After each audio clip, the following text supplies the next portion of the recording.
Dneska som si tu pozval Resta. Ahoj Rest.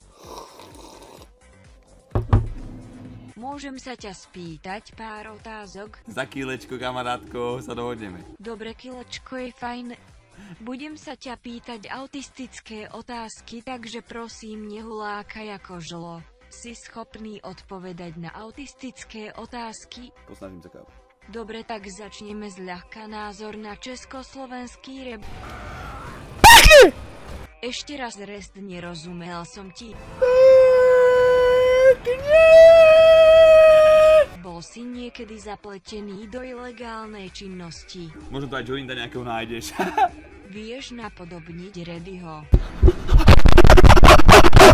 Uvažoval si niekedy nad samovraždou? Zabij ma! Zabij ma teraz, rýchlo! Dávam ti jedinú šancu ma zabiť. Akým spôsobom by si chcel byť zabitý? Na ranu! Ďakujem za rozhovor a to kilečko ti nedám lul. Jemu!